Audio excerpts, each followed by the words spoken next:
Hello friends, সর্বাণীর রান্নাঘরে সবাইকে স্বাগত।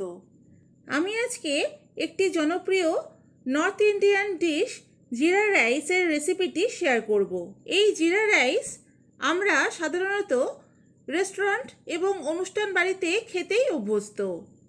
তবে এমনিতেই এই জিরা রাইস বানানো অতি সহজ ও সময়ও খুবই কম লাগে। তাই আজ আপনাদের এই রেসিপিটি বাড়িতে কিভাবে বানাবেন তাই দেখাবো। আর বন্ধুরা, আজকের আমার এই ভিডিওটি যদি আপনাদের ভালো লেগে থাকে তাহলে আমার চ্যানেলটিকে সাবস্ক্রাইব করে পাশে থাকবেন আর আমার আপকামিং ভিডিওর আপডেটের জন্য বেল আইকনটি অ্যাক্টিভ করে দেবেন। তাহলে আসুন দেখে নেওয়া যাক আজকের রেসিপি জিরা রাইস।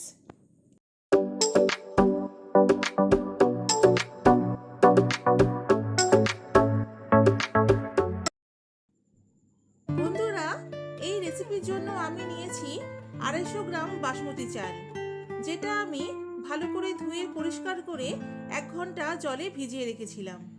দেখুন, চালটা ভিজিয়ে রাখার জন্য বেশ ফুলে উঠেছে।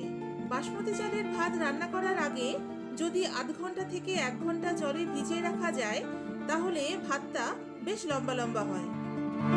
এবার ভাতটা সেদ্ধ করে নেব। তার জন্য একটা পাত্রে দিয়ে দিয়েছি বেশ খানিকটা জল। এই সময়ে গ্যাসের ফ্লেমটা হাইতে রেখে জলটা ভালো করে ফুটিয়ে নেব। এবার জলটা ফুটে উঠলে অল্প অল্প পরিমাণে চাল জল ঝরিয়ে ফুটন্ত জলের মধ্যে দিয়ে দেব।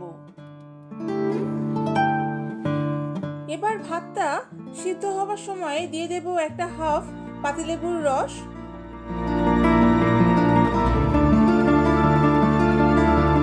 আর দিয়ে দেব বেশ খানিকটা নুন ও সামান্য সাদা তেল।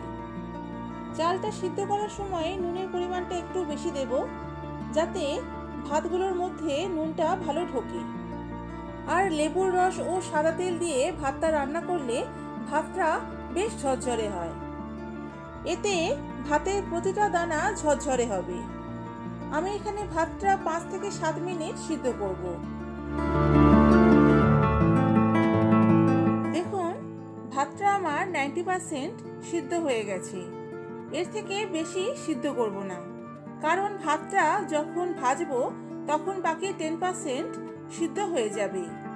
বাসমতি চাল বেশি সিদ্ধ করলে ভাত ভাজবার সময় দানাগুলো লম্বা লম্বা থাকবে না, ভেঙে যাবে। তাই 90% সিদ্ধ অবস্থায় ভাতের জলটা ঝরিয়ে নেব। দেখুন, ভাতের মাঠটা ঝরিয়ে নিয়েছি। এবার একটু ছড়িয়ে খানিকটা ঠান্ডা করে নেব। এবার গ্যাসের ফ্লেম মিডিয়ামে রেখে কড়াইতে দিয়ে দেব 2 টিস্পুন ঘি। আপনারা চাইলে ঘিয়ের পরিবর্তে সাদা তেল দিয়েও এই রেসিপিটা করতে পারেন।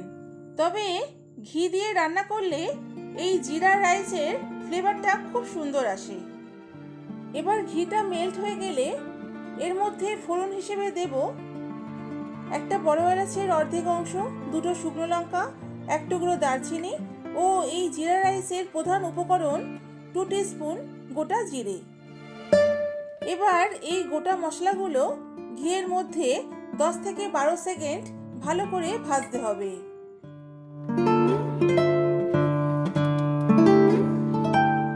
যখন দেখব মশলা থেকে একটা সুগন্ধ বেরোচ্ছে তখন দিয়ে দেব জল ঝরানো ভাত। এবার এই ভাতটাকে 3 থেকে 4 মিনিট হালকা হাতে নেড়ে চেড়ে ভালো করে ভাজতে হবে। ভাত সিদ্ধ করার সময় যেহেতু নুন দেওয়া হয়েছিল তাই আপনারা চেখে নিয়ে প্রয়োজনে একটু নুন অ্যাড করবেন। আমার এখানে একটু সামান্য পরিমাণ নুন লাগবে, তাই এতে অল্প একটু নুন দিলাম। এবার নুনটাকে ভাতের সঙ্গে ভালো করে মিশিয়ে নিয়ে সবশেষে দিয়ে দেব সামান্য একটু ধনেপাতা কুচি। ধনেপাতাটা সম্পূর্ণ অপশনাল, আপনারা চাইলে দিতেও পারেন আবার নাও দিতে পারেন। তবে ধনেপাতা দিলে এই জিরা রাইসের ফ্লেভারটা আরও বেশি এনহ্যান্স হয়। এবার ধনেপাতাটা রাইসের সঙ্গে ভালো করে মিশিয়ে গ্যাসের ফ্লেমটা অফ করে দেব। জিরা রাইস সাধারণত ডাল ফ্রাইয়ের সাথে খুব ভালো খেতে লাগে। আমি আমার চ্যানেলে এই ডাল ফ্রাইয়ের রেসিপি এর আগে শেয়ার করেছি, তার লিংক ডেসক্রিপশনে পেয়ে যাবেন। তবে যদি মনে করেন তাহলে এই জিরা রাইসের সাথে আপনারা চিকেন কষা, কষা আলুর দম বা শাহি পনিরের সাথেও সার্ভ করে দেখতে পারেন। আশা করি মন্দ লাগবে না। দেখতেই পাচ্ছেন আমরা যেমন জিরা রাইস রেস্টুরেন্ট বা অনুষ্ঠান বাড়িতে যেমন খেয়ে থাকি ঠিক তেমনি ঝরঝরে তৈরি হয়েছে। তাহলে বন্ধুরা বাড়িতে অবশ্যই একবার ট্রাই করবেন, আর কেমন লাগলো তা আমাকে অবশ্যই কমেন্ট করে জানাবেন।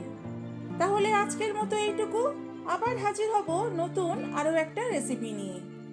আপনারা সবাই ভালো থাকবেন, সুস্থ থাকবেন।